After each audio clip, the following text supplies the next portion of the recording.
Mon nom est Martin Thomas Côté en compagnie d'Alan Lévesque et Jean-Nicolas Boucher. Vous écoutez Les Injustes. Nous sommes dans l'âge du geek. Dans cette ère d'égalité, d'acceptabilité et de justice des internets, règne une ombre. 4 chevaliers de la culture populaire vont briser les standards. Nul ne sera à l'abri de leurs opinions. En tout temps, en tout lieu, les Injustes.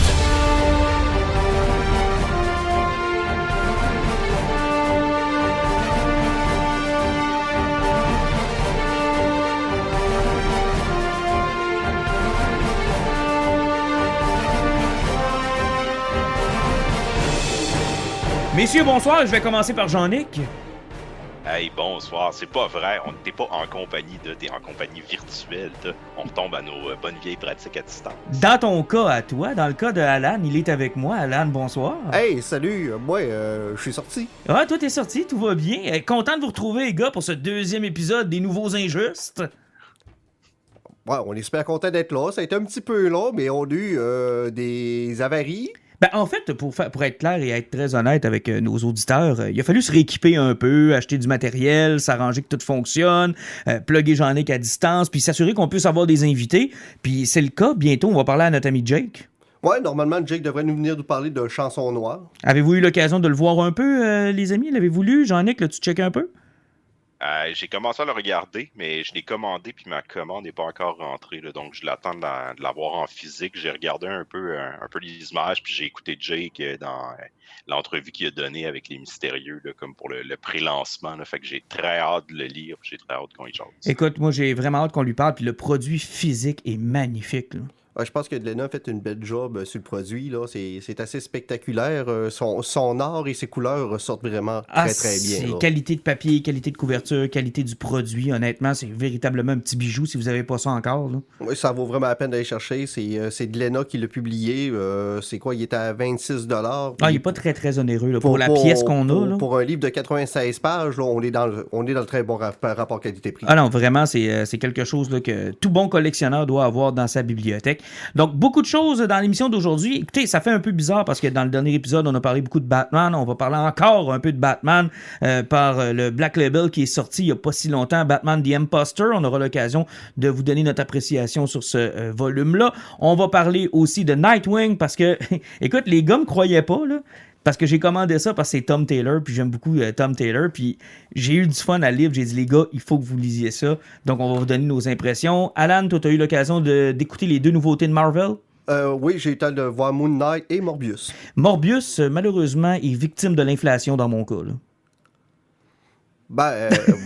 J'ai eu peur des critiques. Le produit de trop. Le produit de trop. J'ai eu peur des critiques, honnêtement. Puis on pourra en parler tantôt, là, mais à quel point les critiques peuvent avoir une influence sur nos choix. Là. Mais quand j'ai vu le déluge de critiques, on dirait que ça m'a fait reculer. Ouais, je vais vous expliquer les raisons des critiques tout à l'heure. Bon, on aura l'occasion d'en reparler de Moon Knight aussi. Et comme je vous ai dit, notre prochain épisode, on espère bien le faire avec Jake pour parler de chansons noires. Et on aura notre série de poisons comme c'est l'habitude. Les gars, commençons avec Batman The Imposter, publié chez DC Comics dans leur lignée Black Label. On s'est plaint régulièrement que Black Label, finalement, c'était pas mal juste Harley Quinn puis Joker. Il y a eu une couple de trucs qui sont sortis. Ouais, et ça avait commencé avec Batman, et là, ça continue encore avec Batman un peu. Ouais, là, c'est un Batman qu'on a sorti encore une fois. Je serais curieux d'aller voir notre ami à l'autre bout du monde. Tes premières impressions, mettons. Quand tu dis ami l'autre bout du monde, tu fais référence à moi, j'imagine? Ben, t'es pas mal le seul à l'autre bout du monde, là. Ouais, Batman The Imposter, dans le fond, c'est ça, c'est un 3 numéros qui est sorti chez Black Label. Puis c'est drôle, tu sais, je vous entends dire, on disait au début que ça allait rien qu'être Joker puis Harley Quinn, puis là, ils ont fait changement, ils nous ont sorti un numéro de Batman. Mais tu sais, c'est clairement, on le sait, là, la vache à lait chez DC, c'est vraiment Batman. Mais au-delà de ça, est-ce qu'il y a encore quelque chose d'intéressant à rencontrer sur ce personnage-là, hors continuité? Puis moi, la lecture de ça, je me suis dit oui. Puis c'est particulier parce que, tu sais, le truc à lequel ça me fait le plus penser, puis je sais pas si vous allez être d'accord avec moi, c'est genre, il y a une grosse parenté avec le nouveau film de Matt Reeves. Genre, c'est vraiment le même genre de Batman. On est dans une enquête, on est dans un côté plus réaliste, on est en début de carrière. On a un Batman beaucoup plus groundé, puis les éléments externes, là, son casque de vinaigre, tout ça, on est plus dans le terre-à-terre, là, un petit peu plus proche de Nolan, mais surtout beaucoup plus proche de ce que Matt Reeves a fait. Est-ce que vous êtes d'accord? Oui, puis c'est un peu moi ce qui m'a déçu. Je vous dirais pas là que j'ai lu ça avec le plus grand des intérêts au monde. Là. Premièrement, quand j'ai vu que c'était encore une histoire de Year 2, puis t'en as parlé, Jean-Nic, de la proximité que ça a avec le Batman de Matt Reeves, je me suis dit, bon, on est encore dans le début de carrière de Batman, on est encore à essayer de nous expliquer Puis je me demande si c'est pas un réflexe ou une réponse à ce qui se passe actuellement dans le titre, dans le flagship de Batman, où on est rendu tellement loin dans la continuité, on est tellement rendu loin dans sa carrière, la Bat Family est tellement rendue élargie, il y a tellement de technologie, de stock, puis de que je me demande si c'est pas un trip d'auteur de revenir au début du personnage, Alan? J'en ai aucune idée, puis surtout que lui, c'est encore plus bizarre, on est vraiment sur un year 1.5, c'est vraiment entre le 1 et 2. Et je sais pas pourquoi, on a voulu approcher le personnage, on essaie de... Moi, c'est un petit peu des fois ce qui m'énerve, c'est qu'on essaie de redécouvrir le personnage, un côté qui est un petit peu différent. Là, on a axé sur un Bruce Wayne qui est axé sur la rage et qu'il n'est pas capable d'exprimer ses sentiments correctement. Donc, on le voit qu'il est jeune, problème de rage, en vieillissant, problème de rage. Puis, on l'a tellement axé sur cette rage-là que c'est un Batman où ce que Alfred se débarrasse du jeune Bruce parce qu'il n'est pas capable de dealer avec son agressivité. Il dit, cet enfant-là, c'est une perte totale, je ne veux même pas m'en occuper. Il s'en débarrasse carrément. Non, oui, il l'abandonne ou presque aux mains de Leslie Tompkins, qui est le médecin qu'on connaît bien dans l'univers de Batman, qui d'ailleurs lui sert un peu de psychologue durant l'ensemble de l'histoire. Puis effectivement, puis ça c'est un autre fait. Quand l'histoire commence, Batman se bat contre des criminels, tu sais, c'est vraiment juste des criminels de rue, mais il se fait blesser sévèrement. Puis il retourne voir ce médecin-là pour se faire soigner, même psychologue, mais médecin aussi. Et la psychologue, à cause de ces élans de rage-là, lui dit à chaque fin de nuit que tu combats le crime, tu es obligé de venir me voir ou sinon je te hâte à la société. J'appelle la police. Puis je dis à tout le monde que Batman est Bruce Wayne. Donc on est vraiment sur quelque chose qui est vraiment axé sur la colère, la frustration de Bruce Wayne, puis qui est pogné en laisse avec un docteur sur quelque chose qui ne fait pas de sens, que c'était possible qu'il soit capable d'aller la voir à tous les jours, là, mais... c'est la prémisse de l'histoire. Mais la proximité avec Matt Reeves est évidente parce que c'était un des thèmes du film de Matt Reeves aussi, la rage. La rage. Le Batman frustré, le Batman qui en est presque dangereux. Aimez-vous cette partie-là du personnage? Parce que ça a toujours été présent, mais là, c'est véritablement mis de l'avant, Jean-Nic. Moi, ça me plaît. Ce que j'ai moins aimé, puis vous l'avez évoqué un petit peu, c'est que ces histoires-là, ces thèmes-là, ça a déjà été fait plusieurs fois. Par contre, je trouve que c'est quand même efficace de la manière que l'histoire est racontée. Tous les personnages à côté sont vraiment bien construits. L'espèce de, il y a Ratcatcher qui est là comme en personnage qui devient un élément de l'intrigue tranquillement. Il y a la détective qui elle-même fait son enquête parce qu'il faut savoir, au cœur de tout ça, il y a un Batman qui est un imposteur qui se met à tuer des criminels. Donc là, les gens se disent, bon, on a enfin la réponse sur Batman. Est-ce que c'est rien quelqu'un qui est là pour protéger ou il va se mettre à... il va franchir la ligne qui n'est pas supposée. Là, les médias, la police se mettent à croire qu'il a franchi la ligne parce qu'il y a des vidéos qui apparaissent où on voit Batman tuer les criminels. Fait que sur deux fronts, Batman essaye de trouver... Il essaye de faire tomber le crime, mais en même temps, il essaie de protéger sa réputation. Et il y a une enquêtrice, une enquêteuse qui plane sur son cas, qui est un peu la remplaçante de Gordon, parce que dans cet univers-là, Gordon, on comprend qu'il a traversé la ligne, il a voulu appuyer Batman, puis à cause de ça, il s'est fait tasser. Fait qu'il y a des choix intéressants comme Alan évoquait tantôt, ce qu'ils ont décidé avec Alfred, là, qui a abandonné Batman parce que Bruce Wayne, c'est un enfant problématique, il savait pas quoi faire avec, fait qu'il l'a tout simplement droppé. Il y a plein de petits éléments comme ça que j'ai trouvé que ça fonctionnait bien dans l'histoire, puis ça rendait le tout. Ça faisait un bon scénario. Genre, j'ai trouvé que ça aurait fait un bon film de Batman, tout ça. Ben, effectivement, puis c'est justement comme tu viens de parler de Gordon, puis c'est ce qui fait que l'histoire se tient un peu, parce que Batman, plutôt qu'être un associé du Gotham Police Department, c'est vraiment un paria, parce que l'association, on comprend on ne sait pas pourquoi, mais l'association entre Gordon et Batman a certainement chié quelque part dans une enquête. Absolument. Absolument. Puis c'est fait que puis vu que Gordon l'a poussé, là, ben Gordon ne le voit pas dans l'histoire. Puis tu sais que même la police ne veut plus lui parler. Il est placardé. Puis on veut plus sortir. Et c'est les éléments qui font en sorte que ça nous fait comprendre que puis c'est là l'importance du Black Label d'être libéré de la continuité. Tu sais, tu as parlé d'un Year 1.5, mais libéré du Year 1 de Frank Miller, libéré de ce qui va arriver par après, libéré de l'univers de Batman qu'on connaît. Là. Ça se lit presque comme un prequel du film de Matt Reeves. Oui. Moi, c'est comme ça que je l'ai vu un peu aussi. Même au niveau des couleurs, tout, là, c'était très proche. Là. Mais c'est pas le scénariste, d'ailleurs, de... Ben, c'est ça, on l'a comme évoqué. Là, c'est écrit par Mattson Tomlin. Il a pas fait beaucoup de bandes dessinées. Par contre, c'est la deuxième fois qu'on parle d'œuvres de ce gars-là à notre émission. Dans le fond, il a été consultant pour le script de Matt Reeves. Mais surtout, son plus grand fait d'armes, là, c'est lui qui a écrit et réalisé le film qu'on a parlé l'année dernière sur Netflix avec Supreme Power. Comment ça s'appelle? Project Power. Project Power, Project Power, la drogue qui donnait les super pouvoirs. Dans le fond, c'était son scénario et son film à lui.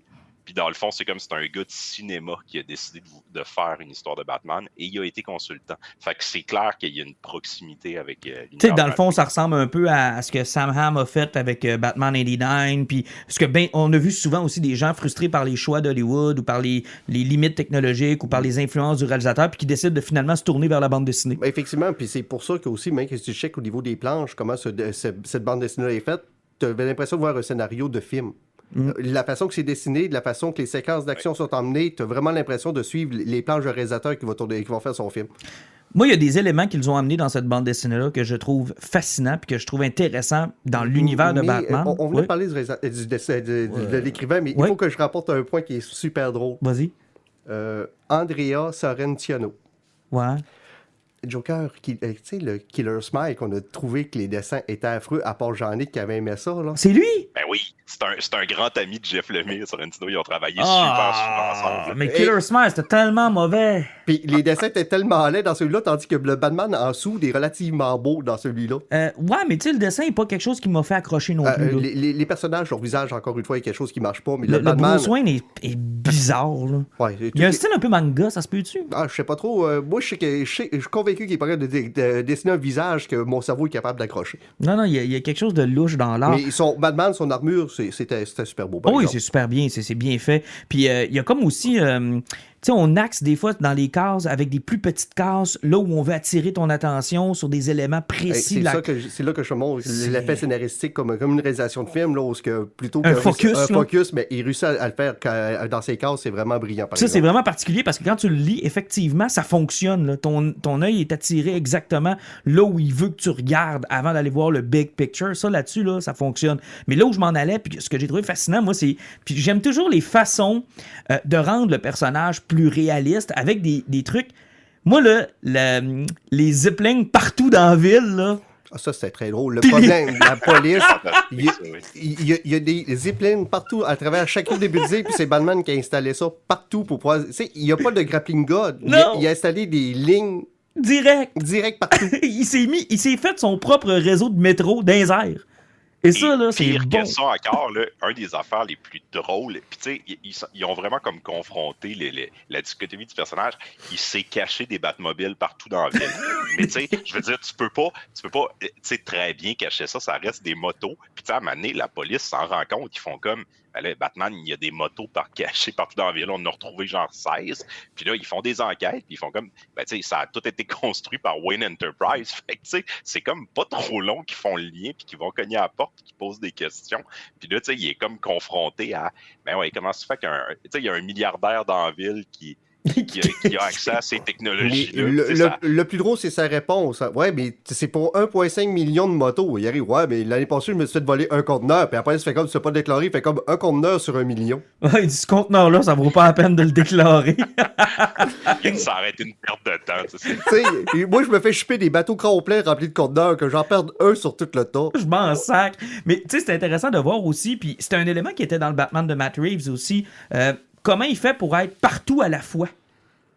Puis ça a l'air important pour lui de pouvoir voyager à l'intérieur de la ville du point A au point B le plus rapidement possible, puis avec ce réseau de zipline-là, puis de motos cachées. Moi, j'ai beaucoup aimé cet élément-là. J'ai trouvé ça Effectivement, intéressant. puis c'est là que l'élément de l'enquête est intéressant avec le Batman The Imposter, parce que Batman qui est capable d'être partout, il n'est pas capable de suivre l'imposteur, parce que l'imposteur utilise un réseau que Batman ne connaît pas. Exact, ça, c'est le personnage qu'on a amené, l'espèce de... De Ratcatcher. Ouais, puis le millionnaire aussi, qui a des caméras de surveillance partout dans la ville. Ah, mais ça, Wesker, tu l'as reconnu avec son fils?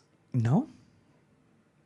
T'as peu, oui, son fils, c'est un personnage super important. Marionnettiste? Ah, ben oui, Ventriloquiste. ventriloquiste. Oui, Ouais, le ventriloquiste, oui, effectivement. Mais ça, c'est intéressant aussi, ça, ce qu'on a amené là. Tu sais, ils ont amené un propriétaire de cas, puis son fils, ben, on voit qu'il a des problèmes mentaux, un petit peu à la Bruce Wayne, qui a un gros problème de rage, en fait, puis finalement, c'est le ventriloquiste. Ben, il y a toujours un parallèle. Tu sais, c'est un classique de Batman de toujours avoir un positif et un négatif qui ont Effectivement. à peu près la même...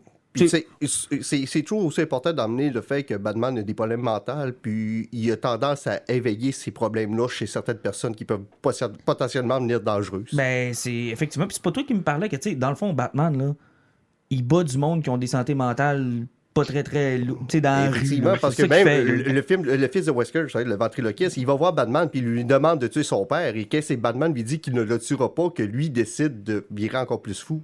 Non, Batman a des très, très grands problèmes. Là.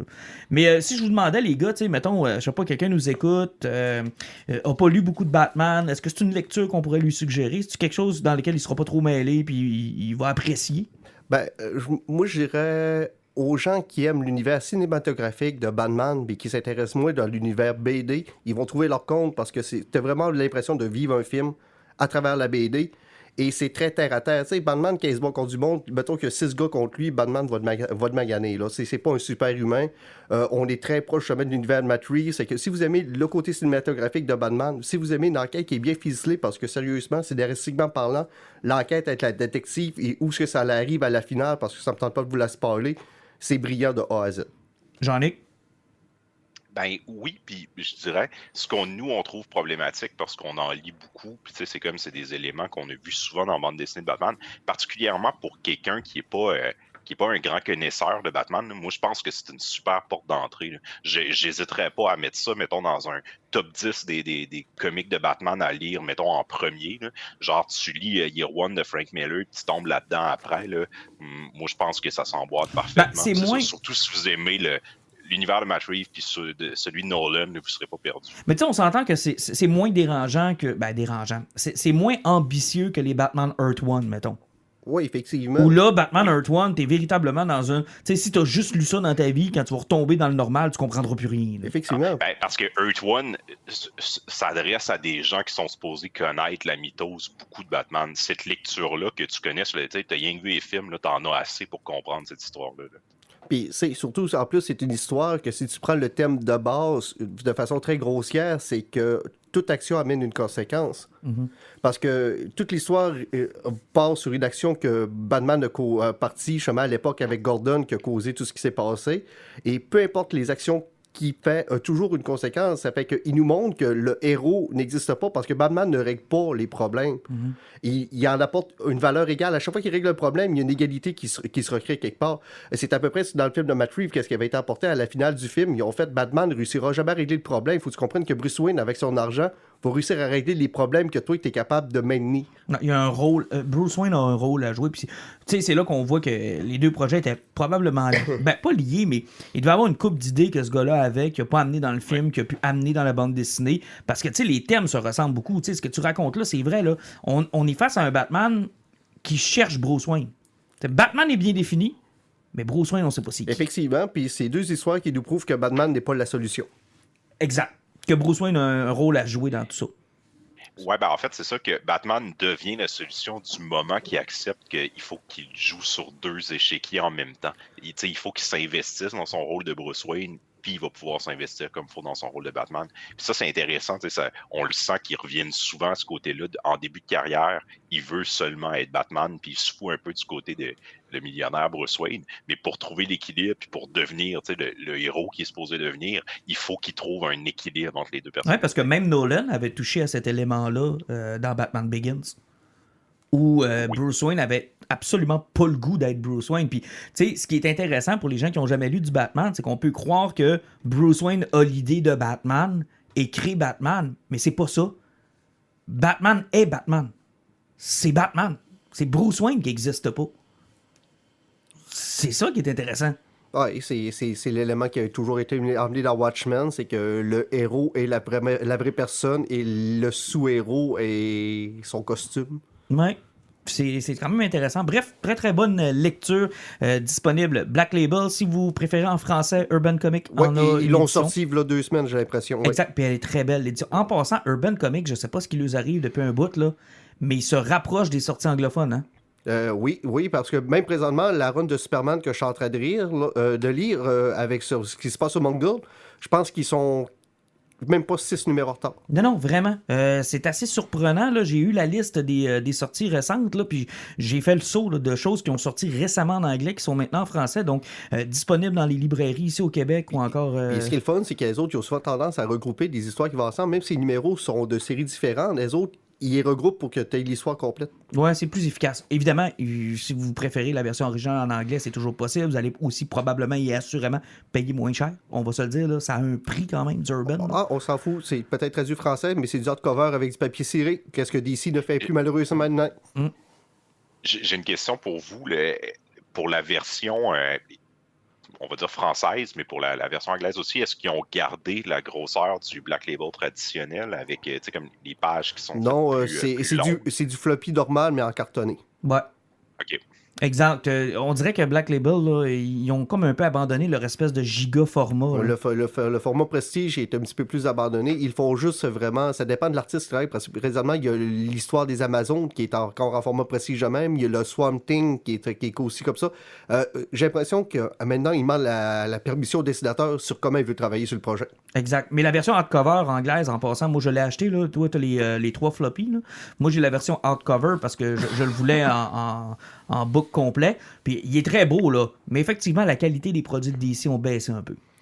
Ouais, je sais pas si c'est une question de coût de production sur le papier mort ou c'est peut-être aussi une demande des artistes parce qu'il y a beaucoup de monde qui parle que c'est sur papier givré, ben, les couleurs sont moins précises. Puis en tout cas, c'est... Puis on sort beaucoup de hardcover. Beaucoup. Il y a eu une époque chez DC, les hardcovers, c'était très rare. Là. C'était du soft. En majorité, ça sortait directement en soft. Puis là, mon Nightwing, mes Batman sont tous passés en hardcover dans la dernière année à peu près. Puis, tu sais, est-ce que c'est genre un compromis? Genre, les fans préfèrent avoir des gros hardcovers dans leur bibliothèque, mais pour avoir un prix raisonnable, on doit baisser sur la qualité du papier, tu sais. Ouais. Moi, côté hardcover, c'est toujours quelque chose qui me dérangeait parce que si je paye pour hardcover, je vais avoir l'expérience complète. Tant qu'à payer plus cher, là, donne-moi ça pour mon argent. Mais dans une bibliothèque, c'est beau. Oui, des hardcovers, c'est magnifique. C'est magnifique. Un jour, peut-être, là, autant DC que Marvel, ils vont peut-être s'assire et dire est-ce que nos lignes peuvent être semblables? Tu sais, quand tu es un collectionneur, habituellement, ce que tu aimes, c'est une continuité. C'est que tes volumes, un à côté de l'autre, aient la même typo, qu'ils aient les mêmes couleurs, que, je sais pas, ton flash soit rouge puis que le logo soit pareil au même endroit avec le numéro. Ils ont tellement de la difficulté avec ça à travers le propre run, là. Pour une raison X, ils vont décider de mettre une barre noire en haut puis d'écrire numéro 3 dans le milieu. Oh, mais ça, c'est rien, ça. Des fois, ils changent en pleine run. C'est horrible. Ils changent en pleine run, là. Plein milieu. Tu sais, exemple, moi, mon Tom King, là, ils ont passé au hardcover en plein milieu de sa run. C'est lettre en tabarnak de bibliothèque. N'importe qui fait des mangas, y a-tu quelqu'un qui réussit à avoir une série de 14 mangas en montant qui étaient toutes pareilles sur les côtés? Il y en a qui vont être lustrés brillants, il y en a qui vont être molles, le chiffre va être en haut, le chiffre va être en bas, l'éditeur va être dans le milieu, à droite, en haut. Ah ben, des fois, ils vont faire des dessins qui vont en faire un plus gros, puis en plein milieu, ils vont arrêter. Et pourtant, ce monde-là, je veux dire, ils ont tous les mêmes tocs que nous autres, c'est du monde de l'industrie. Mais tu sais, il y en a qui, je veux dire, mettons, chez Image Comics, là, ils ont pas mal toujours le même format. Ils sortent des trades qui habituellement vont être en 3 numéros. Ils font pas de hardcover. Les hardcovers, ils les réservent. Ils appellent ça des books. Ça va être 2 ou 3 trades ensemble. Habituellement, ça a toujours la même grosseur. Ça va être toujours cartonné. La typo va être semblable. Je regarde mes séries que j'ai avec Image, là, c'est tout le temps super clean. C'est beau dans une bibliothèque. Mais DC puis Marvel, ils ont de la misère à garder ça. Je veux dire, en plus, plus, c'est pas comme s'ils n'ont pas les moyens puis ils n'ont pas une ligne éditoriale qui serait capable de faire ça. Là. J'ai genre... Ça... Ben, Urban, tu vois, c'est un des avantages. Si t'as du Urban Comics, ils sont tous pareils. Ils sont tous pareils. Ouais, c'est vrai, c'est clean. C'est clean, ils sont tous noirs, ils sont tous beaux. Tu sais, je pense qu'il y en a un qui nous écoute, là, Steve, qui est un auditeur du podcast. La plupart de ses hardcovers puis des lectures qu'on lui propose, il les achète en Urban. Puis il m'a montré sa bibliothèque il n'y a pas longtemps. Là. Tu sais, j'étais jaloux. Là. Ça doit être magnifique. C'est beau, mais il y a de l'argent là-dedans, mon homme. Parlons donc de Tom Taylor, qui est un favori de notre podcast. Je pense que c'est une vedette montante. Chez DC, on est en train de le brûler, littéralement. Là. Bah, tout dépend. Il y a encore des très bons projets. Moi, j'aime ça, un Bruce Wayne médiéval. Hey, mais honnêtement, il en donne des projets, puis on y en donne, puis on y en donne. Là. Il est sur le bord d'être comme Stephen King, c'est-à-dire une armée de singes qui crée à sa place. Mais sérieux, ça n'a pas l'air à le gosser parce qu'en plus, là, il se trouve du temps pour s'ostiner avec le monde sur Facebook et sur Twitter. Il est incroyable, Tom Taylor. Puis, le suivre, sérieux, c'est une aventure. Puis là, son exclusivité est vraiment signée avec DC parce que son projet Dark Ages, que le dernier numéro sortait ce mois-ci, là, avec le numéro 6 chez Marvel, c'est terminé, puis il ne fera plus de projet en dehors de chez DC maintenant. Et un des projets qui a été nommé même pour des concours puis des prix, puis je pense qu'il l'a même remporté. Puis j'hésitais à prendre ce titre-là parce que, tu sais, des fois... chez DC, là, des titres de la Bat Family, t'en as, là. Ils sont pas tous bons, puis dans le temps où je les suivais tous en single, là, des fois, tu peux être des longues runs sans pogner de quoi d'intéressant, là, puis c'est vraiment juste de la junk. Fait que des fois, je me méfie toujours quand ces gars-là décident d'aller sur des titres plutôt que de faire des mini-séries, parce que des mini-séries, ça attire toujours l'attention. Oui, puis sans compter qu'il a embarqué sur une nouvelle série qui sortait d'une histoire quand même assez importante, puis tu sais, elle va pas beaucoup pogné. Dick Grayson avait mangé le balle dans la tête, qui a perdu la mémoire. Là, la mémoire il était devenu Rick Grayson. Il était devenu Rick Grayson. Et là, en plein milieu, je pense, à partir du numéro 82 ou 83, il reboot pas la série. Tom Taylor embarque dessus. Un peu comme Jeff Loeb et Jim Lee sont arrivés sur Hush. Exactement. Parce qu'on leur avait proposé un maxi de 12 à Jeff Loeb à l'époque. Puis Jeff Loeb avait dit non. Moi, il dit si j'écris Batman, là, je m'en vais sur le flagship. Puis je vais faire mes 12 numéros dans le flagship. Puis ça, c'est de plus en plus rare en passant. Là. Oui. Et Nightwing de Tom Taylor, quand je l'ai lu, je vous ai dit, les gars, il faut que vous mettiez la main là-dessus. Et avec raison, parce que je l'ai lu, puis je vais vous faire le comparatif, tu sais, parce que pour pas avoir peur d'embarquer le numéro 83, je viens de vous dire qu'on vient de sortir d'un Nightwing, d'un Dick Grayson qui avait perdu la mémoire. Il vient de retrouver la mémoire. C'est comme s'il rebootait à zéro. Et de la façon que Tom Taylor l'a écrit, il a pris tout ce que Geoff Jones a fait au début des années 2000, tu sais, qu'il avait réinventé The Flash, qu'il a inventé Green Lantern et compagnie. C'est qu'il prend un personnage, il apprend ses origines, puis il les explique case par case, du premier jour de sa vie, avec ses premiers vilains, puis à chaque fois qu'il présente un vilain, il prend le temps d'expliquer ses origines aussi. Donc, il te prend par la main, puis il dit, si tu n'en as jamais lu de Nightwing, voilà, tu peux commencer ici. Jean-Nic? Parce que c'est probablement la pire affaire là, pour un... Tu sais, quand tu es un non-initié, là, parce que tu regardes ça, Nightwing, OK, c'est un ancien Robin, un protégé de Batman, ça a décollé dans les années 90, et là, pour décoller cette run-là, il faut que tu commences au numéro 78. Il y a à peu près, il y a rien là, qui te donne le goût d'embarquer là-dedans, mais comme Alan dit, t'embarques dans ce numéro-là, Tom Taylor, lui, s'est pas cassé la tête, il a dit, on reniera pas ce qui s'est fait avant, par contre, ça va être une porte d'entrée. Je vous le dis, là, vous avez pas besoin d'avoir lu du Nightwing dans votre vie pour rentrer dans cette série-là et tout comprendre. Il s'approprie le personnage, c'est terrible. Et je ne comprends pas pourquoi on fait pas ça plus souvent, parce que la mode maintenant, comme je vous le disais, c'est on part des mini-séries, mais on oublie qu'il y a des flagships qui roulent mois après mois. Là. Mais, et puis surtout que la plupart des compagnies, autant Marvel que chez DC, ils ont de la misère à les maintenir. Ben oui, ils ont de la misère, ça vend pas. Hey, Green Lantern n'existe plus depuis presque 10 ans. Ça vend pas. Parce qu'ils mettent n'importe qui là-dessus pour se faire les dents avec des histoires complètement plates. Ils dérapent, sont obligés de rebooter. Ils leur font des enfants, ben il est dessus. Ben, ça fait 15 ans qu'ils font ça. Fait qu'à un moment donné... en même temps, c'est une business, puis ils ont des titres à vendre. Parfois, ils vont dire à des auteurs, ben, tu sais, on va te laisser faire, je sais pas, tu veux écrire Green Lantern, on va te donner ton 6 numéros de Green Lantern. Mais en échange, tu vas nous écrire tu vas aller sur Robin.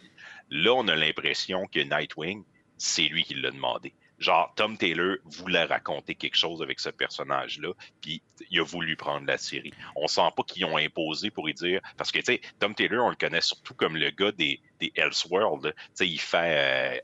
c'est comment? Unkillable, ça s'appelle? Deceased. Il a fait Injustice, c'était lui aussi. Night of Steel.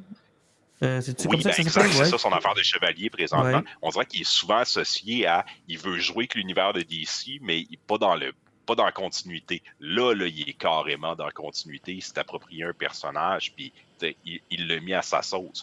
Clairement, là, quand il sera plus sur Nightwing, le prochain auteur, il va t'avoir tout qu'un défi. Ben, comme quand Jeff Loeb a quitté Hush, puis c'est Brian Azzarello qui a pogné Broken City pour un 6 numéros qui, maintenant que je l'ai relu quelques années plus tard, est très bon, mais qui, après Hush, là, bon, mais ça marchait pas, là, ça finissait pas. Je vous soumets un élément. Moi, quand je l'ai lu, le premier feeling que j'ai eu, j'avais l'impression de lire du Invincible. Ben, le côté graphique peut-être a donné cette impression-là. Mais même l'humour. La façon dont... Maudit que t'as du fun avec Dick Grayson, là. Ben, ils ont pris un personnage, tu sais, il est pas vraiment désabusé, mais tu vois que c'est un gars qui a vécu trop de choses pour le style de vie qu'il a. Parce que là, vu que Bruce Wayne est rendu pauvre, lui, il reste dans un bloc appartement qui a à Bloodhaven, qui est vraiment, vraiment miteux, qui a réussi à acheter. Ça fait qu'il reste là-dedans, puis il fait sa job de super-héros tous les jours, sauf que, tu sais, peu importe ce qu'il fait, ce gars-là, il est semi-désillusionné parce qu'il n'y a plus rien qui l'impressionne. Puis ça se transpose très bien dans ce BD-là. C'est incroyable. L'humour, la façon dont c'est fait. Il est dans une ville ultra corrompue. On nous amène des noms qu'on avait déjà vus, qu'on connaît un peu. On nous les amène dans cet univers-là. C'est très bonbon. Sa relation avec Barbara Gordon était écœurante. C'est tellement drôle parce qu'il recrée le lien que les deux avaient ensemble et de façon awkward et tellement drôle. Là. Puis c'est sympathique. Un peu à la Jerry Seinfeld et Elaine. Tu sais, deux ex qui continuent de se fréquenter. Là. Ouais, puis tu sais que ça pourrait marcher encore. Là. Ça pourrait marcher encore, mais t'es pas sûr. Ouais. Puis... Oui, Jean-Nic? Ben, c'est ça. Il remet les personnages, il renie pas ce qui a été fait avant, mais t'as pas besoin de connaître ce qui est intrinsèque dans leur relation. Tu comprends qu'ils ont déjà été ensemble, ils sont plus aujourd'hui, mais tu veux Barbara Gordon dans la vie de ce gars-là. Là. C'est incroyable la chimie qu'ils ont. Puis c'est un peu la magie de Tom Taylor. C'est tellement un bon raconteur. Là. Ça prend 2 cases, puis tu fais comme, il te tient par la main, là, puis tu fais comme, amène-moi où tu veux. Là. On est pris bien raide, puis peu importe ce qu'il va amener comme élément, là, on est prêt à suivre, puis voir où il va amener cette histoire-là. Puis moi, là, ça me fait halluciner comment...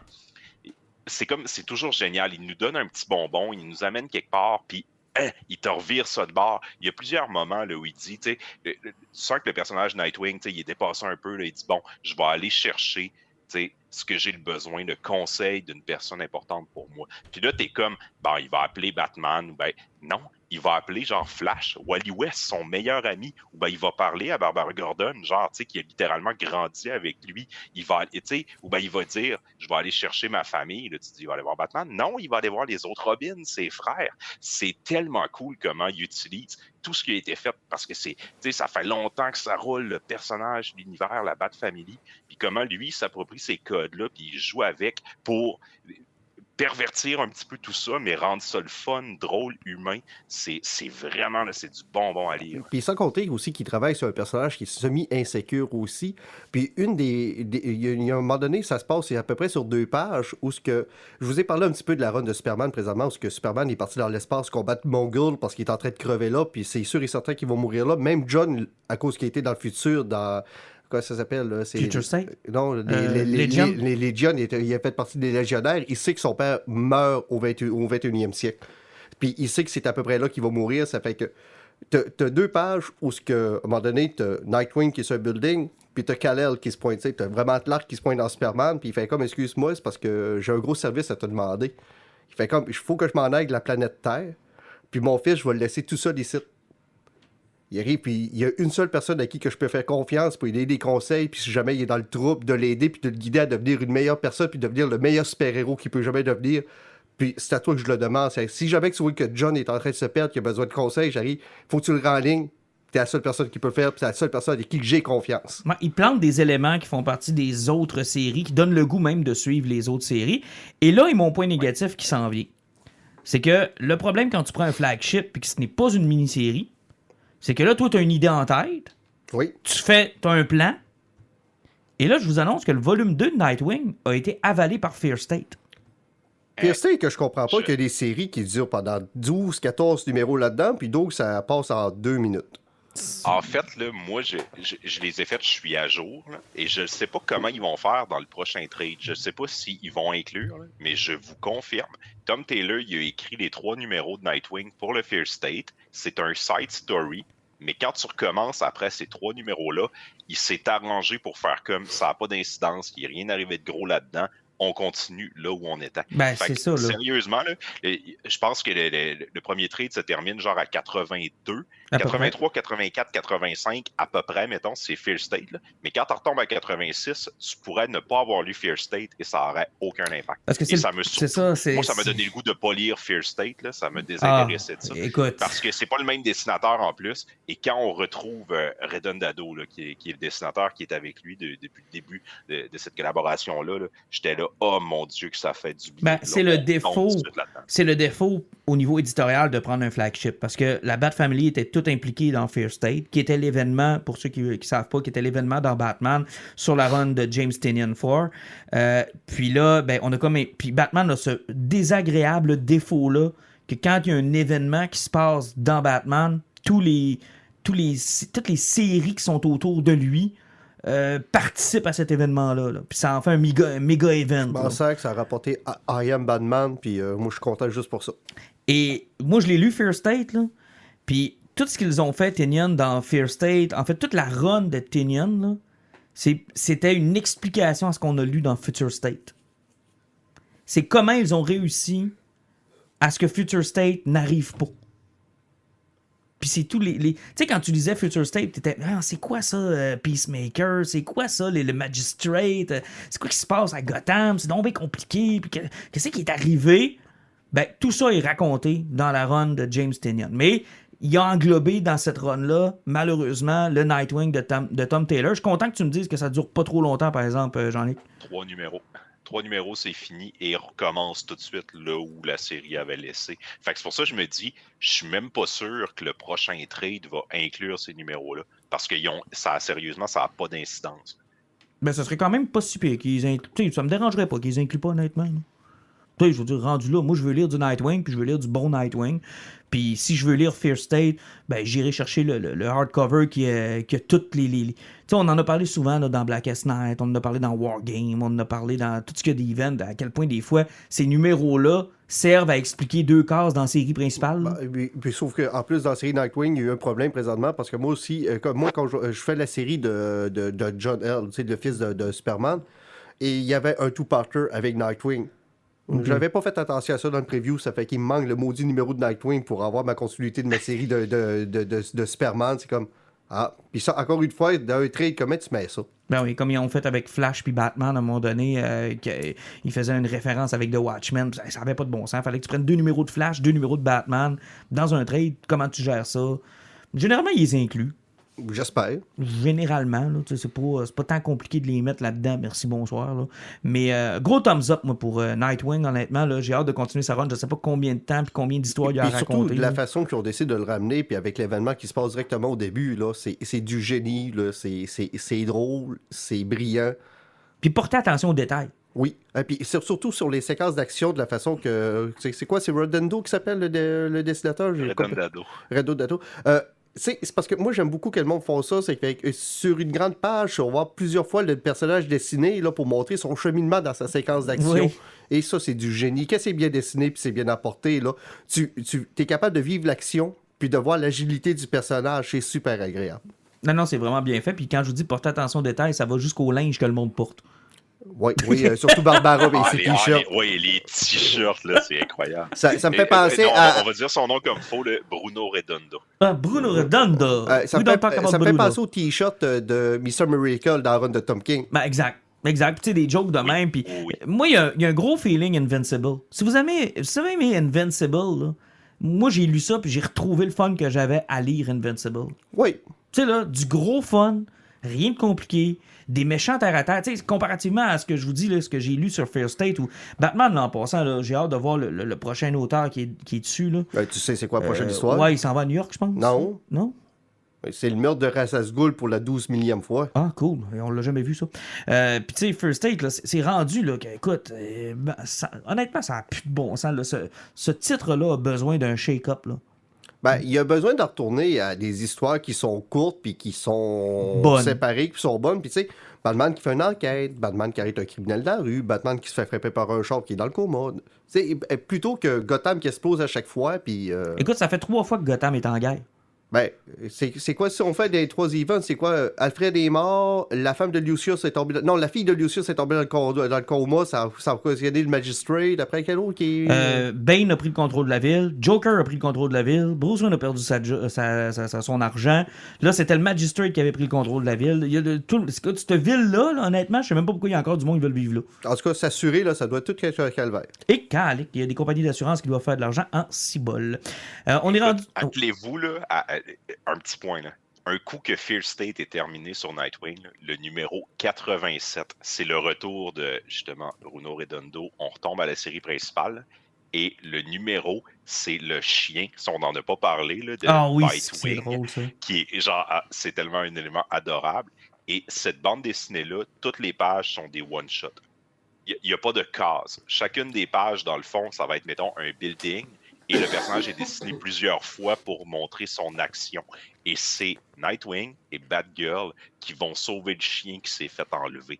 Et c'est hallucinant, là. C'est genre le meilleur truc et le truc le plus dynamique que j'ai lu dans les 10 dernières années. Là. Mais tu sais, gars, j'ai terminé cette BD-là et je l'ai relue tout de suite après. Je capotais. Mais encore une fois, c'est C'est le côté. tellement simple. C'est tellement simple. Puis de toute façon, juste en parlant du chien, là, qu'on parlait de l'humour et de la façon que c'est emporté, dans le premier numéro, Nightwing trouve un chien qui manque une patte dans la rue, puis il l'emmène dans son appartement miteux.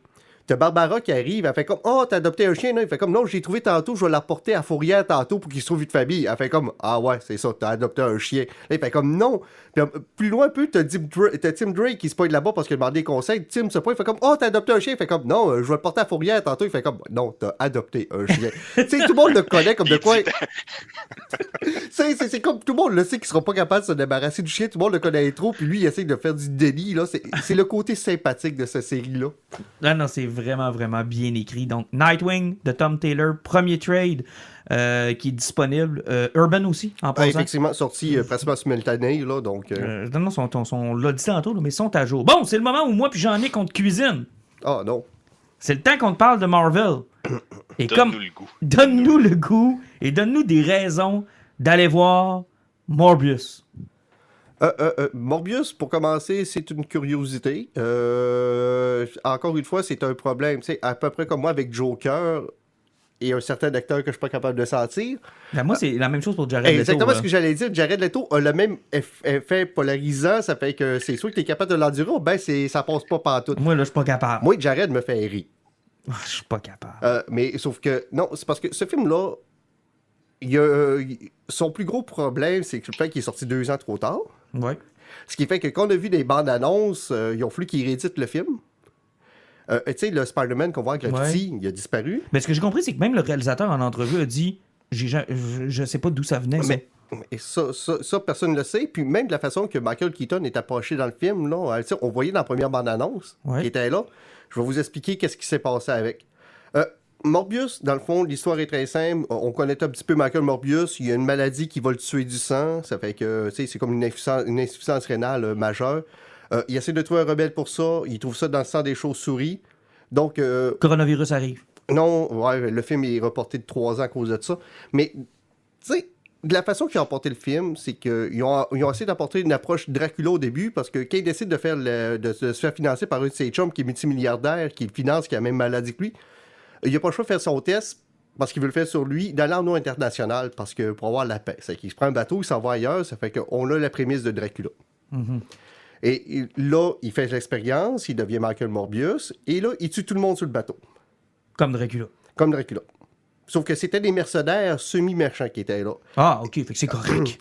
C'est justement ce qu'on arrive. Parce que tout de suite après, on sait que lui avait travaillé sur un plasma qui était synthétique, qui permettait de sauver des vies de soldats, de haut, n'importe quoi. Ça fait que, je dirais qu'il arrive, là, il dit « Je ne peux pas tuer du monde, je suis un vampire, mais je suis quelqu'un de gentil, c'est que je vais me nourrir avec du plasma synthétique. » Parce que là, il décide que c'est une personne gentille qui ne tuera plus jamais personne, mais il en a tué 22 sur le bateau 2 minutes avant. OK. Mais il était méchant. Ben là c'est un gentil. Ouais, mais je veux dire, c'était des semi-méchants, c'est le monde que tu Ouais, sais. effectivement. Fait que c'est correct. C'est ça. Ça fait que là, t'as comme le bout, tout ce qui essaie de s'entraîner ses pouvoirs, puis il check si ça synthétique va réussir à le faire toffer. Là, c'est correct, c'est le fun. Tu sais, le film, il est quand même sérieux, mais il est quand même intéressant. Mais encore une fois, là, je sais pas pourquoi Sony sont sur le film de super-héros de v'là 20 ans.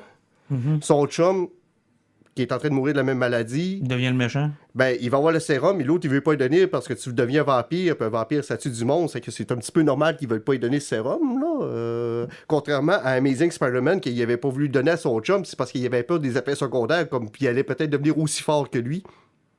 Ça, c'était vraiment trop de cul de sa part, là. Mais c'est qu'il a pas voulu lui donner, c'est que l'autre, il vole, puis il devient exactement la même chose, sauf que en super vilain. OK. Donc, on est encore sur la même prémisse que d'habitude. Puis, l'autre gros problème que tu arrives dans le film, les séquences d'action. Est-ce que vous vous rappelez d'Electro dans Amazing Spider-Man 2? Ouais. Tu sais, il se transforme en électricité. Après, ça fait comme un coup de base. L'image...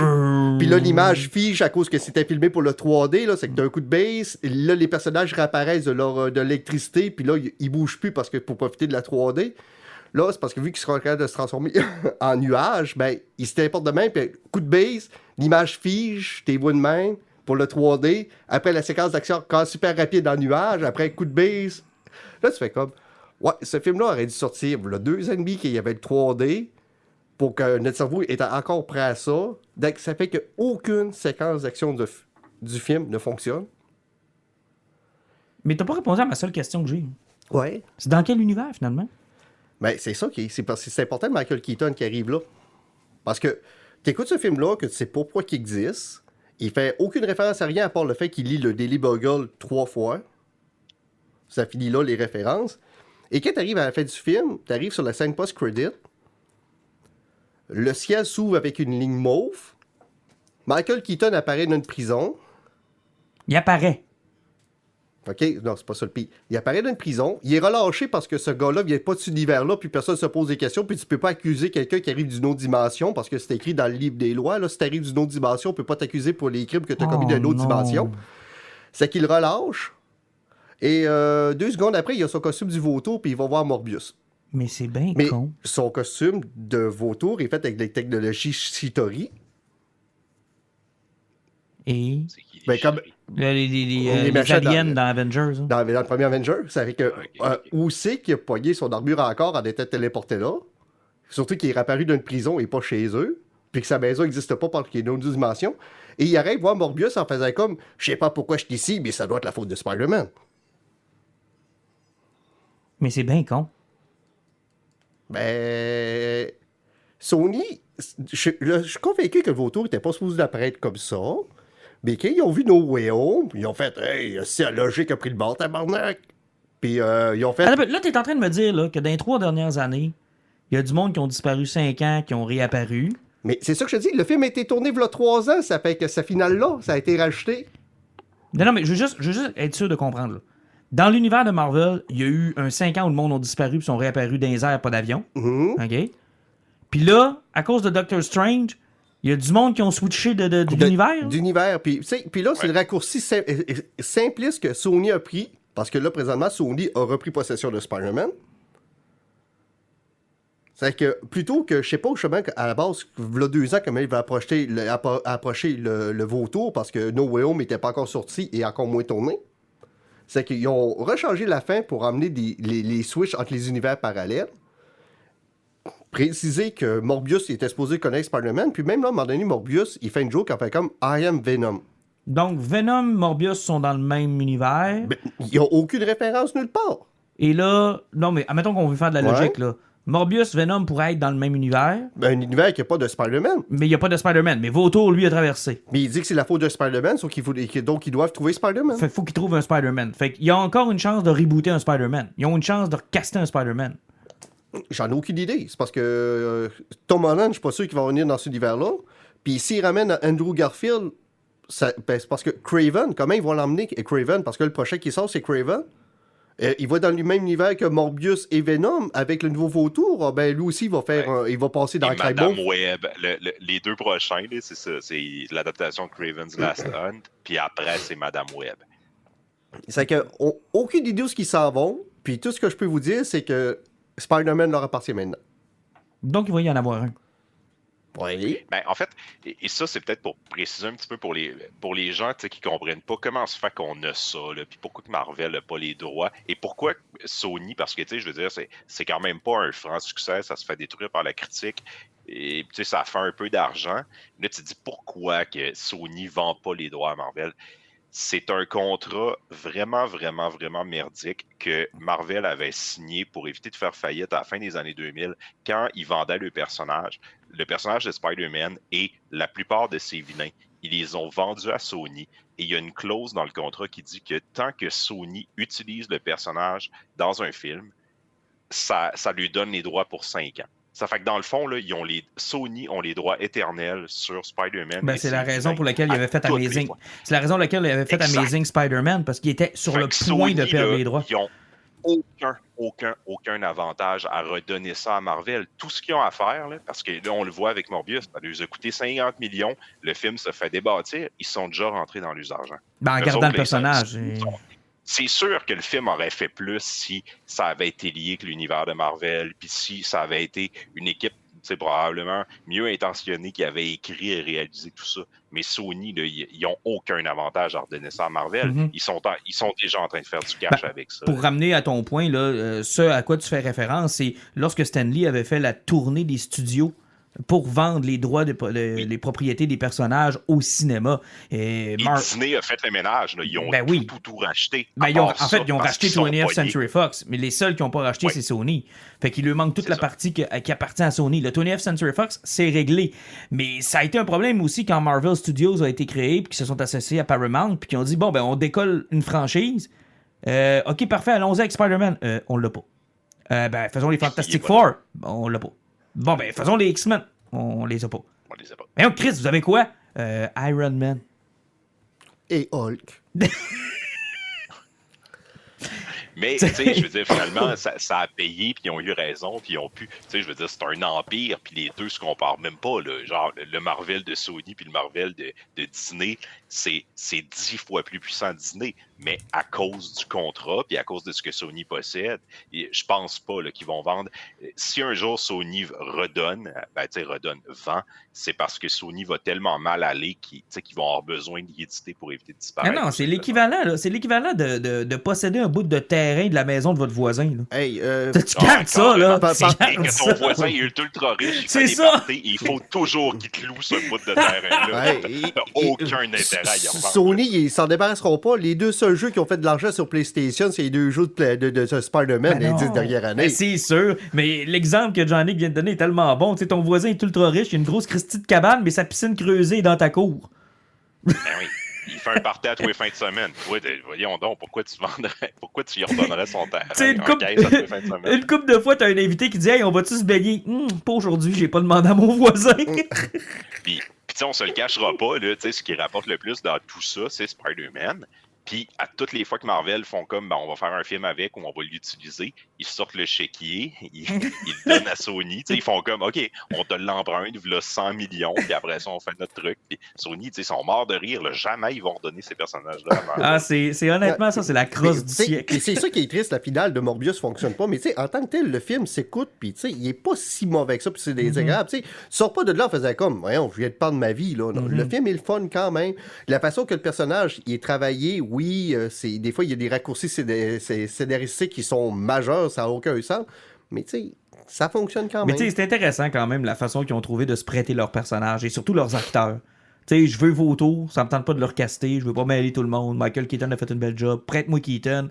Ben justement, on a un multivers qui s'est ouvert puis on switch du monde. Ah, mais je constate dire comment il l'avait rapporté la première fois parce que je te dis que ce film-là n'existait pas.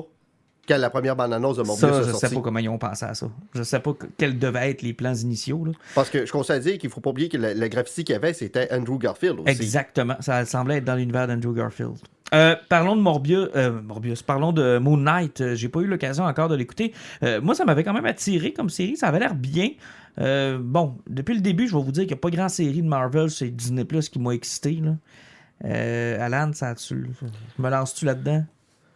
Ben, Oscar Isaac, en gars qui a des troubles sociaux, il est drôle. Et? Puis à un moment donné, il donne un coup de poing sur un chien. OK. C'est mauvais. Hey, tu nous l'as pas vendu fort. Hey, sérieusement, là, tu sais, Mark Spector, on sait tous que c'est un sociopathe qui est possédé par l'esprit de Khonshu puis qui devient Moon Knight. Sauf que là, ils ont rajouté une troisième personnalité qui est un gars qui vend des bebelles dans un musée égyptien. Mais le gars est trop timide puis il n'a pas le contrôle sur sa vie. Puis il y a des affaires surnaturelles qui arrivent une fois de temps en temps. Puis il y a des flashbacks, puis quand il se réveille, bien, il y a du sang partout, puis il a tué tout le monde, mais il ne sait pas pourquoi. Donc, dans le fond, c'est Mr. Bean que quand il ferme les yeux, il devient Tom Cruise en Mission Impossible. Bon, on le voit-tu au moins le bout où il devient Tom Cruise? Non.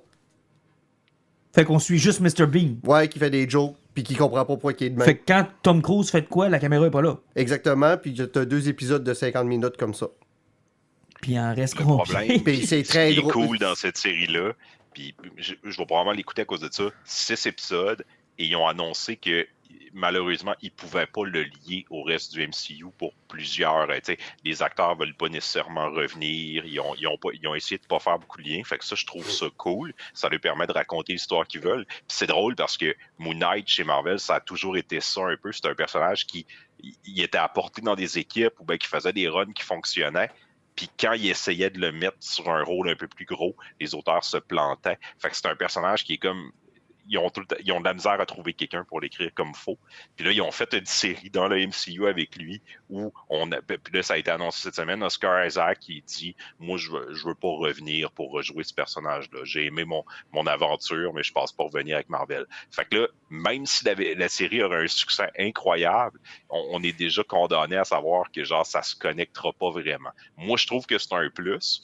Mais en même temps, je suis comme pas excité par ce qu'ils nous présentent. Là, apparemment que c'est encore très... C'est des jokes, c'est des scènes d'action en CGI. Puis, écoute, vous me donnez pas le goût. Au-delà de ça, Alan, y a-tu quelque chose qui t'a allumé, mettons, dans ce que t'as écouté, Alan? C'est un beau silence éloquent, ça. Écoute, je peux même vous dire combien de temps il a duré, là, je le vois. T'as un beau 6 secondes de silence, Alan. C'est bon, je sais ça. pas, j'ai écouté des épisodes un après l'autre, puis les 2 épisodes étaient pareils. Bon, ben, on va en conclure qu'il faut pas l'écouter, là. Fait qu'on va s'en reparler d'Obi-Wan Kenobi. Mais j'espère que ça va être mieux que ça. Mais il y a une séquence à un moment donné où il se poursuit, il vole un espèce de petit camion de cupcake. OK. Puis ça arrête pas de couper. Ça coupe, le windshield est apparu, il y a un gars dans les mains, puis il y a des chars qui se posent partout alentour. Là, il chauffe normalement en paniquant en faisant des jokes. Après, séquence d'après, la porte est arrachée, il y a le feu, il est en arrière, il y a 3 personnes avec des balles dans la tête. Fait qu'on le voit jamais en Moon Knight, finalement. On le voit en 1h50, on le voit 45 secondes. Voilà, maintenant, ils n'auront pas le choix de nous le montrer. Ça s'appelle Moon Knight, Callis. Ouais, mais c'est parce que ça, c'est des séries TV, t'es pas obligé de tout le montrer au début, tu peux faire 4 heures dans le vide. Netflix nous a appris ça, hein. Ouais. Tu fais 15 heures de série, puis il y a 55 minutes déportées là-dedans. Peu. Netflix nous a appris quelque chose que Disney ne semble pas vouloir faire. Tu fais 2 bons premiers épisodes intenses où tu montres tout ce que tu veux voir. Après, t'oublies tout le Puis reste. après ça, tu fais 3, 4, 5, 6 épisodes où il se passe rien. Puis après ça, tu fais 7 enrochés. Genre, tout ce que tu voulais voir, qui aurait pu prendre 2-3 épisodes, tu crisses tout ça en 1 heure. Puis encore une fois, là, le problème Netflix, 55 minutes, là, que t'as pas assez de contenu pour ton coupe dans le gros.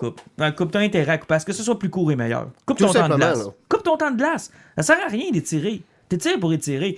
J'ai hâte de voir Obi-Wan Kenobi. Un 6 épisodes, là, j'ai trouvé que moi, Boba Fett était déjà trop long. Là. 6 épisodes, d'après moi, ils vont avoir le temps de montrer ce que je veux voir. Là. J'ose espérer avec des Je suis inquisiteurs pas sûr que Obi-Wan. Boba puis- Fett était trop long. Ah, c'était long, Boba Fett. Là. Ils ont même 2 Boba épisodes dans Boba Fett, Fett là. que c'est pas lui. C'est le produit de Disney que je serais le plus curieux d'être une mouche puis de voir qu'est-ce qui est arrivé sur la prod. Parce que moi, là, sérieux, ma théorie, c'est vraiment qu'ils ont pesé sur le bouton panique puis Puis ils ont dit, on prend ce qu'on a de shooté pour Mandalorian, puis on pitch ça genre en plein milieu de la saison parce que genre c'est catastrophique. La journée on peut pas atterrir avec ce qu'on a en ce moment. La journée qu'ils ont donné un cafétistique, puis il a dit, moi, je vais enlever mon casque, faire mes séquences d'action, ils ont fait, on est dans le trou. Puis là, après ça, ils ont fait, voyons, ça va, Temura? Pourquoi tu souris de même? Arrête de nous montrer tes dents dans le désert, ils sortent un peu trop. Qu'est-ce qui se passe, hein? T'as-tu de la misère? T'as-tu encore des lèvres? C'est Mais j'ai hâte de voir Obi-Wan. Puis tu sais, t'as parlé de... On n'a pas vu Moon Knight en 1h50 où on voit peu de ce qu'on veut voir. Là, niaisez-moi pas avec Darth Vader. Là. Ah, puis sans compter qu'on est sur le classique Marvel, même Spider-Man avec Green Goblin et autres, quand il se voit un reflet, là, il parle à sa double personnalité. OK, mais niaisez-moi pas avec Darth Vader. Là. Faites-moi pas arriver au 6e épisode dans la dernière demi-heure. Là. Tu sais bien qu'il va être là 1 minute dans toute la série. Ça va me mettre en crise. Bon. Et pour commencer, il faut qu'il tue 3 inquisiteurs puis qu'ils se battent contre Obi-Wan. Ben, en gros minimum. Puis moi, je m'attends à voir l'empereur. Là. Parce que l'inquisiteur en chef, qu'est-ce qu'il va représenter en série, on sait qu'il va mourir. T'en rebelle. Ouais. Sauf que on sait qu'il y a de la merde avec Vader, puis on veut qu'il y ait de la merde quelque part. Ben, on veut, puis moi, je veux voir l'empereur. Ian McDermott, je veux le voir. Je l'aime, arrête, OK? Je l'aime, l'empereur. Quelle version? Celle-là où il y a des chicken wings à place des doigts? Hein, ou Non, celle où il est trop gros. Hein? Contrairement à sa version de Return of the Jedi, là. Fat Emperor. C'est lui que j'aime. Ben non, moi j'aimerais ça voir son Claude qui a du swag puis qui est fourré. Ouais, celui-là est assez spécial. Oui. Hey, on se laisse avec... écoute, ça fait déjà 1 heure qu'on jase. On se laisse avec les poisons. J'ai le goût de commencer avec celui qui est à distance. Ton poison, Jean-Nic? T'étais pas prêt, hein? Ah, c'est ça. Non, mais j'en ai vraiment un bon par contre. Non, t'étais prêt finalement. Alan, là, puis je vais aller me chercher ce que je veux. Là, ok, je vais avec Alan. Puis je vais vous revenir Alan, avec un bon. Ton poison. Paramount Plus. Oui, on n'entend pas beaucoup parler, hein? Effectivement, ils ont sorti une série qui a battu beaucoup de records la semaine dernière. OK, c'est? Halo. Ah, ben oui, sur le jeu vidéo. Basé sur le jeu vidéo, mais tu sais, finalement, c'est inspiré du jeu vidéo. OK. Ils ont appelé ça, je pense, le Silver Timeline. Ça fait qu'ils ont inventé un univers semi-parallèle avec les personnages. Dans le fond, c'est parce qu'il ne faut pas oublier que Halo a commencé avec Bungie, ça est devenu 3-4-3 Industrie par après. Puis au niveau de l'histoire, à partir du 4e, puis même avant, ça n'a jamais été super clair, l'histoire. Il y a une vingtaine de romans, l'histoire est super grosse, puis c'est plein d'incongruités à travers de ça. Donc, les hardcore fans du jeu vont chialer. Puis il y a le monde comme moi qui vont écouter ça, qui vont profiter de l'action. C'est CGI, c'est 3D, c'est quoi? C'est avec des vrais acteurs. C'est des vrais acteurs, OK. Ouais, effectivement. Si vous avez écouté la série American Gods un peu, Matt Sweeney, qui faisait l'espèce de farfadet géant, là, c'est lui qui fait Master Chief. OK. Dans le fond, on est dans un univers parallèle où ce que le UNSC, c'est pas l'unité militaire qui sauve l'humanité au grand complet. On est plus contemporain de nos jours parce qu'on faut être conscient que l'armée, on peut plus défaire les héros qui ont déjà représenté des années 90 au début 2000 parce qu'on a eu des histoires un peu plus bizarres avec l'armée et la guerre aussi. Donc, on est moins porté à les valoriser. Donc, il a fallu qu'ils mettent sur un second rang un petit peu plus malsain. Et les extraterrestres sont pas les méchants de première heure, c'est qu'ils apportent, sauf que tu sais, on voit qu'il veut nous apporter ailleurs. C'est qu'il faut prendre le produit pour ce qu'il est. C'est pas mauvais. Le CGI n'est pas toujours parfait, mais les armures sont belles. L'histoire semble intéressante ce qu'on s'en va. Mais il y a un point, par exemple, que j'ai presque bloqué aussi. Mais en y pensant par après, là, j'ai fait... Ah, c'est un certain sens. Pas rien pour l'acteur, parce que Master Chief, dans le jeu, il a jamais enlevé son casque. John n'enlève pas son casque. Puis c'est un des points forts du jeu. Et dans la série TV, il enlève, puis même dans le 2e épisode, il enlève son armure au grand complet pendant... Comme Boba Fett! À peu près comme une demi-heure. Sauf que il faut pas oublier que dans le jeu, le personnage, c'est toi. Et dans le fond, qu'est-ce qu'ils ont voulu faire, c'est le rendre impersonnel pour que tu t'appropries le personnage tout le temps. C'est que pour si que le ça soit toi. Si le personnage a enlevé son casque, ça aurait été quelqu'un d'autre, tu n'aurais plus été Master Chief. Parce qu'il faut pas oublier que quand tu joues, c'est un first person, donc t'es dans son casque, donc t'es le personnage. C'est que là, ils ont voulu montrer que John était sa propre personne. Puis sans compter qu'ils en ont fait une victime de la guerre. Ça, que, c'est des humains qui sont enhanced, qui ont eu des opérations qui ont été maltraités, puis ils ont même effacé leur humanité et leurs émotions. Donc là, ils veulent retravailler sur le cheminement émotionnel puis humain du personnage. Donc, il n'y avait pas le choix de le rendre un peu plus humain pour ça. Donc, aussi pour l'acteur, c'est intéressant pour enlever son casque une fois de temps en temps et pour nous montrer aussi le côté humain du personnage. C'est faisable de passer par-dessus. Je suis curieux de voir la suite. Il y a 2 saisons moins de confirmées pour le moment. As-tu profité d'autres contenus de Paramount pendant que tu étais là? Ou...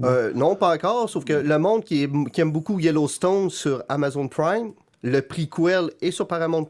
OK. Et si vous tripez sur Star Trek puis que vous voulez écouter tous les films puis toutes les séries TV sans vous casser la tête, tout est là. Tout est là, puis je sais que South Park a signé aussi, je pense, avec eux autres. Ouais, sauf que présentement, il n'y a que les derniers films qui ont sorti derrière sur le pandémique, mais les séries sont pas encore là, mais éventuellement, ça va apparaître aussi. Ouais, c'est ça, parce que si vous voulez vous retaper South Park au grand complet, c'est là mais il y a un problème, par exemple, comme Halo, il n'y a pas de français là-dessus.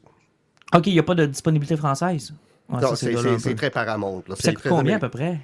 Paramount, présentement, il est à peu près à 5-6$ par mois. Bon, OK, c'est quand même pas si pire si tu veux te taper l'ensemble. Mettons, tu pourrais te faire une location d'un mois juste pour... Ouais, effectivement, t'attends que la série soit effacée puis plusieurs semaines, puis tu prends un mois qui coûte pas trop cher. Bref, comme une location d'un club vidéo de l'époque. Je vais y aller avec le mien. Je vous suggère, il y a quelques années de cela, je me souviens plus, je pense que c'était pour le canal Évasion, Christian Page, l'enquêteur du paranormal, avait fait le tour du monde à la recherche des reliques saintes. OK? C'était un documentaire qui était extraordinaire. Puis ce qui était intéressant, c'est que pour une fois, on avait un Québécois qui avait accès à la plupart des reliques saintes les plus connues.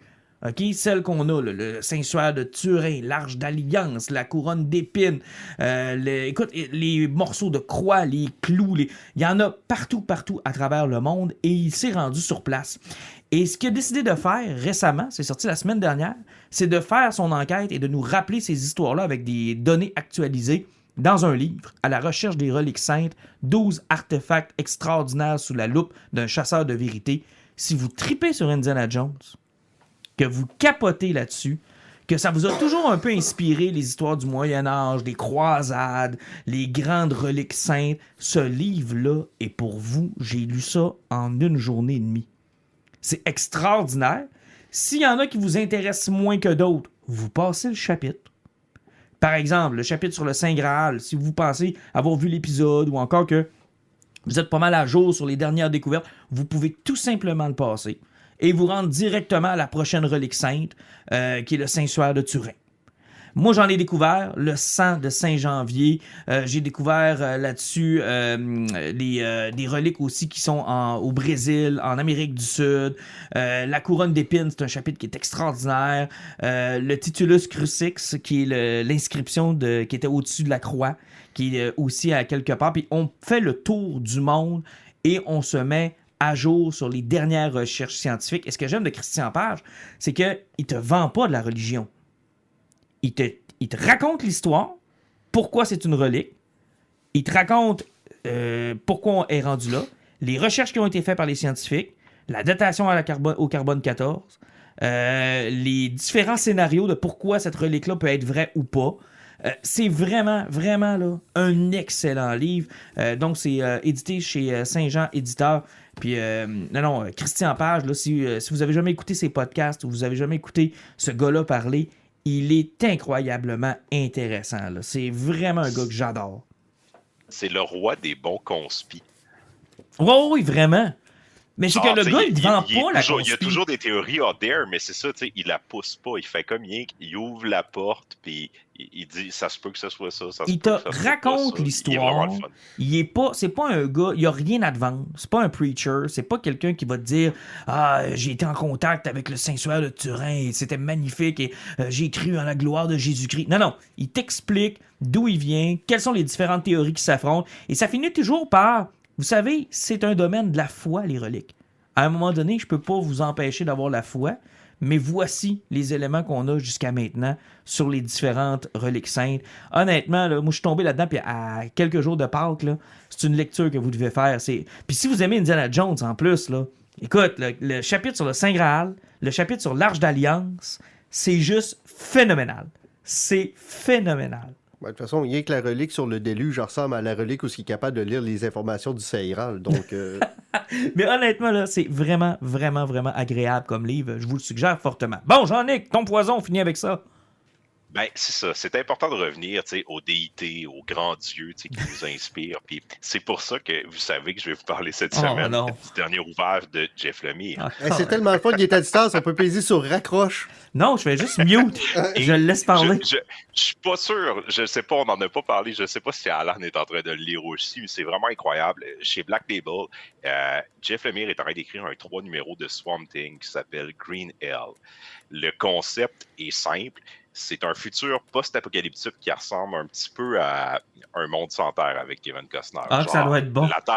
La terre a été inondée, ça va mal. On est dans une petite communauté où on survit avec de la pêche. Les gens s'entendent pas, ils ont des gros problèmes. C'est super violent. Et ils décident de réveiller une vieille déité pour leur donner un coup de main. Un Swamp Thing. Et dans une énergie Lovecraftienne, ben, c'est un monstre qui revient, qui exécute la vengeance de ce petit village-là. Et on suit ça à travers les yeux d'une petite fille que son père est un pêcheur, puis elle voit ce monstre-là arriver, qui est aussi allié avec une espèce de mafia dans ce petit lieu-là.